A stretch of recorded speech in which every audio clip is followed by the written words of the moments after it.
Une petite municipalité comme la nôtre, on est toujours perdant à tous les niveaux. On est laissé à l'abandon par le gouvernement. T'es trop intelligent pour nous autres? On te dit non. Alors, on ne pourra pas répondre à la demande. Bienvenue à Maires et Mairesses. Dans cet épisode, il est question de Saint-Léonard-de-Portneuf, au nord de la MRC. C'est une petite agglomération de 1180 habitants à 7 km à peine de la ville de Saint-Raymond, qui, elle, regroupe 11 000 habitants. Cet épisode est un cas particulier parce que le maire que nous avons rencontré en 2024, Archil Gladu, a démissionné depuis, principalement pour des raisons de santé. Il a même quitté Saint-Léonard. Mais ce qu'il nous a dit reste intéressant, deux dossiers en particulier. D'abord, celui d'une éventuelle fusion avec Saint-Raymond. Les discussions étaient déjà entamées à l'époque. L'autre dossier, c'est celui des réservoirs d'eau de Saint-Léonard. Comme ils étaient désuets, il fallait les remplacer, ce qui a créé toute une crise dans le village. Vous allez voir que ça a un lien avec les lois provinciales. Je vais essayer de vous répondre du mieux que je peux. Archil Gladu n'est pas natif de la région. Il vient de Boucherville. Il a été 8 ans conseiller à Saint-Léonard avant de se présenter une première fois comme maire. Battu, il s'est tourné vers la politique provinciale pour la coalition Avenir Québec avant de revenir au municipal pour se faire élire à la mairie en 2021. J'avais dit que je ne revenais pas. Tu sais, un politicien, vous savez comment c'est, on sort, puis on dit non, on ne reviendra pas, mais ça nous anime toujours à quelque part à l'intérieur. La vie politique, c'est ingrat, mais ça amène beaucoup.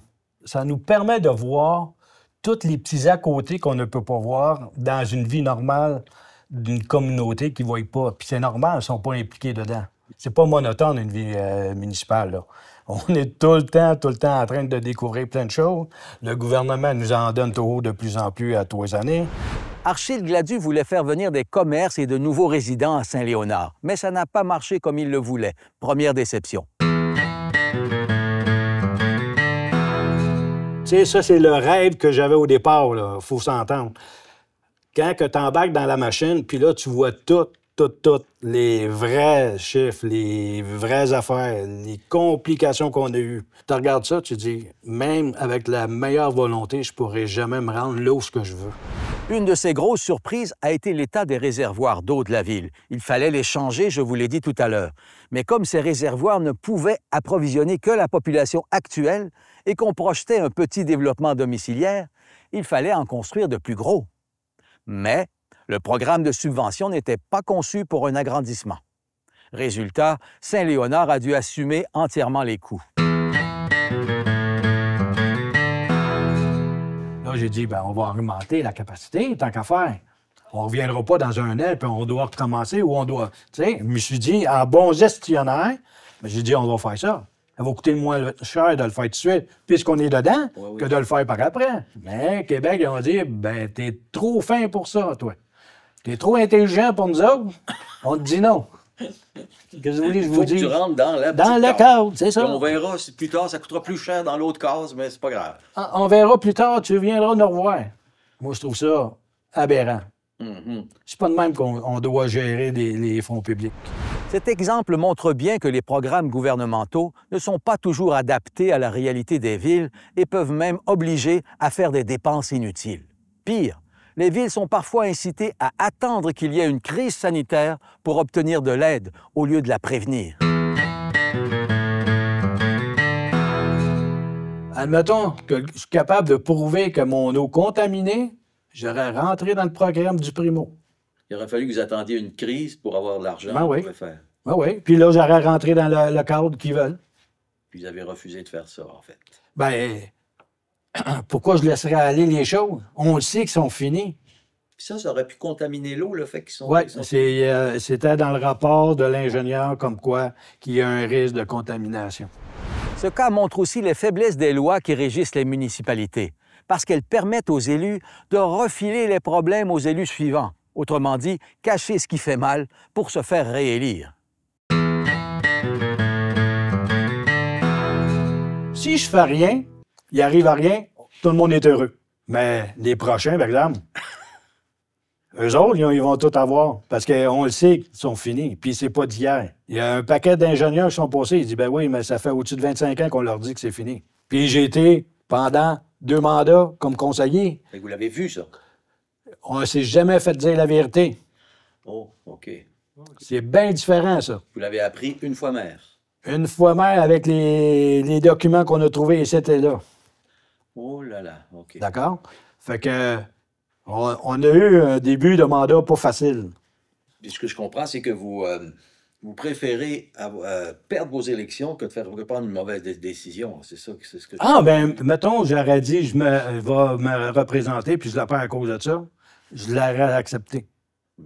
Mais j'aurais pris la meilleure décision pour les citoyens à ce moment-là.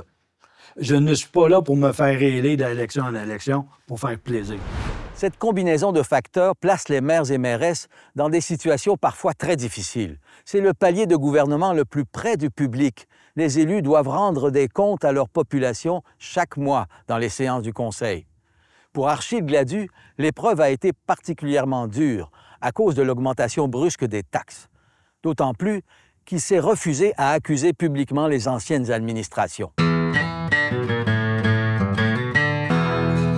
Tu sais, je peux pas rentrer à la cause exacte, parce qu'il faudrait que je revienne en arrière avec l'ancien maire. Ah. J'ai pas fait ça, parce que je n'en voyais pas l'utilité. C'est sûr que quand on est arrivé avec la taxe à l'Aqueduc, ça a fait mal. Je vais vous dire, pendant au moins 3 conseils en ligne, c'est pas trop facile, parce que c'est pas... quand on vient s'asseoir ici, là, c'est pas un fil que je me branche, puis là, je deviens un automate, là. Je suis un humain encore, là, puis je comprends la réalité de ce qu'ils vivent.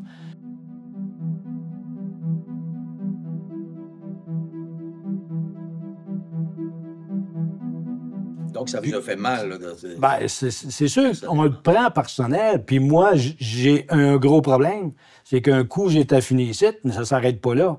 Je revoyais toute la séance au complet pour savoir qu'est-ce que j'aurais pu faire, qu'est-ce que le monde m'a dit, puis après ça, analyser chaque détail qui était important. Si je dois le refaire, on me pose la question, tu feras-tu la même affaire? Oui, pour le bien de notre communauté, parce que l'eau, c'est important.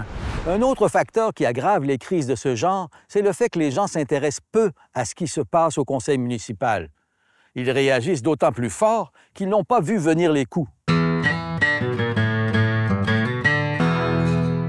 Avant qu'on arrive avec cette augmentation à l'Aqueduc, c'est des gens qui ne viennent pas au conseil. Et moi, je dis à ma population, venez, vous êtes à quelque part un peu responsable de ce qui se passe. Si vous n'êtes pas au courant, là, c'est pas à cause du maire. Vous avez des responsabilités en tant que communauté et comme citoyen. Venez vous impliquer de voir qu'est-ce qui se passe, c'est quoi qui s'en vient. Tu sais, j'en ai il y a à peu près tous les mêmes personnes, 2, 3, 4 personnes maximum par conseil. Puis on n'est pas les seuls, là. Non. Et il y a beaucoup de conseils, c'est comme ça. La crise a laissé Archil Gladu très amer face aux politiques de Québec. On est laissé à l'abandon par le gouvernement. OK, c'est gros. C'est très gros. Puis je me gêne pas de le dire. Parce qu'à un moment donné, on a beau d'aller cogner à toutes les portes, ils peuvent pas rien faire. Mais pourtant, ils vont vous répondre, ben, on a des beaux programmes de subvention, si c'est vous là, les suivre. Ben oui, c'est ça qu'on fait. Mais on a un cadre, mais on rentre pas dedans. Ouais. Facile de dire ça. Moi aussi, je suis capable de dire ça. Hein? Le citoyen qui vient me voir pour une augmentation de taxes, je te comprends, mais je fais rien en retour. J'ai beau dire à tous les fois que je le comprends, il va dire à un moment donné, hey, c'est-tu vrai que tu me comprends ou... C'est sur vous qu'il va taper, pas sur Québec. Ben c'est ça. Là, oui, parce que là, je suis à proximité. Moi, je peux pas aller à Québec pour aller y taper dessus. Il estime aussi que dans la course aux subventions, les petites municipalités sont désavantagées, notamment parce qu'elles manquent de personnel. Une petite municipalité comme la nôtre, on est toujours perdant à tous les niveaux. On pense qu'on peut avoir une subvention, puis on va, puis là, on prend du temps. Puis là, c'est du temps, on regarde avec les fonctionnaires de la subvention, puis à un moment donné, un jour, on se fait dire non. Ouais, moi, je me dis, ouais, OK, tu devais le savoir au départ, là, avec nos critères, avec qu'est-ce qu'on a, c'est oui ou non. Là, on perd du temps. Le DG perd du temps là-dessus parce qu'il travaille là-dessus. Parce qu'on est tous pareils. On la veut, la subvention. Moi, ici, j'ai pas d'avocat, j'ai pas rien, là. Ou un ingénieur ou autre. Tu sais, nous autres, on est toujours obligés d'aller à l'extérieur pour ces corps de métier-là. Fait qu'à un moment donné, c'est difficile de tout aligner ça pour arriver dans les temps aussi des subventions. Mais je me dis, en plus, ils savent au gouvernement que c'est difficile pour les petites municipalités. Moi, je pense qu'il devrait quelqu'un qui doit allumer au gouvernement, dire, hey, OK, on sait, on va les aider un peu plus. On va leur dire comment faire pour réussir à embarquer dans la subvention au lieu de nous laisser aller ou nous faire dire non à la fin. Moi, je dis, on peut-tu en enlever aux gros puis en donner plus aux petits? Moi, c'est ma vision à moi. Est-ce que ça va passer? Je ne pense pas. Parce que le gros, il va toujours être plus gros qu'une petite, puis il va toujours avoir... je me suis déjà fait dire que la Ville de Montréal ou la Ville de Québec, ben c'est des mini-gouvernements. Moi, je suis pas un mini-gouvernement, là. C'est juste une petite municipalité. Fait que le pouvoir, je ne l'ai pas. C'est un peu ce contexte qui a poussé Saint-Léonard à vouloir se fusionner avec la plus grosse ville d'à côté. Archille Gladu croit qu'avec l'aide de Saint-Raymond, on pourrait enfin faire le développement dont il rêve pour sa municipalité. Au salaire qu'on gagne, ben c'est malheureux, mais je peux pas vivre juste de ça. Je suis pas encore à ma retraite. Fait que ça nous amène aussi à une autre contrainte, parce que, à temps normal, le maire va développer avec les gens d'affaires et tout ça, aller chercher pour justement développer. J'ai pas cette possibilité-là à cause de la situation en ce moment. OK. Parce que vous n'avez pas le temps. J'ai pas le temps, oui. OK. Puis vous n'avez pas les moyens d'engager quelqu'un qui le fasse à votre place. Exactement. Puis là, le gouvernement t'en donne toujours plus. De responsabilité. De responsabilité et de contraintes aussi. Fait qu'à un moment donné, tu dis, oh, attends une minute, là, on ne pourra pas répondre à la demande. Tu sais, nous autres, ici, on a juste un directeur général puis 2 personnes dans le bureau, c'est tout, là. C'est tout. Puis vous le savez, de ce temps ici, en 2024, les coûts explosent à tous les niveaux. Fait que ça nous coûte toujours de plus en plus cher. Mais on n'est pas capable d'aller chercher la taxe. Elle n'augmente pas à la même vitesse que Bien, on n'est pas capable. On faudrait le faire. Mais on ne peut pas, parce qu'à un moment donné, les gens sont limités aussi à qu'est-ce qu'ils sont capables de payer. Il faut prendre ça en considération. Et c'est là que j'ai commencé à prendre des pourparlers avec mon collègue de Saint-Raymond, M. Claude Duplain, voir si ça serait possible de faire un regroupement. Saint-Léonard, c'est un beau terrain de jeu, là. Pour un développeur. Pour un développeur. On a le lac Simon, un des 10 plus beaux lacs au Québec, qui est propre, qui est encore sain. Tu sais, on regarde Saint-Raymond avec qu'est-ce qu'ils ont fait avec la vallée Bras-du-Nord. Ils ont investi au départ. Mais tu sais, Saint-Léonard, on ne peut pas investir l'argent de qu'est-ce que Saint-Raymond a fait. C'est pour ça que ça nous prend quelqu'un ici avec ces avoirs-là pour pouvoir aider. En même temps, ça va amener de l'eau au moulin à tout le monde, là. Archille Gladu est convaincu que ce mouvement de fusion des municipalités est irrépressible. Il va même jusqu'à imaginer que la MRC entière forme une seule ville. Le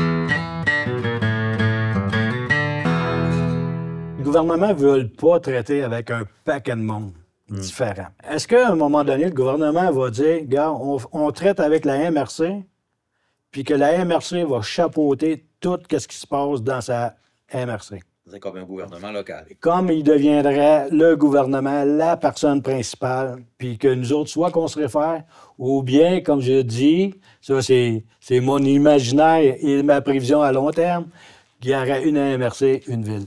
Et vous voyez ça positivement, vous? Est-ce que la vie est bien faite et parfaite? Non. Est-ce qu'on viendrait régler beaucoup de petits problèmes au niveau des municipalités? Je pense que oui. Le gouvernement, il parle avec des grosses villes. Pourquoi? Il y a du monde, la population. Tu sais, notre MRC contient juste 55 000 personnes. Ouais. C'est pour ça que je vous dis, la MRC pourrait devenir une ville. Parce que là, on serait intéressant, puis là, on serait un peu plus pesant au niveau du gouvernement. Au niveau politique, à là. ce niveau-là, à cause du nombre de voteurs. Ben, vous savez que c'est pas quelque chose qui va se faire du jour au lendemain. Mais est-ce que ça va arriver à ça à un moment donné? Peut-être. Voilà, c'est tout pour cet épisode. À la prochaine.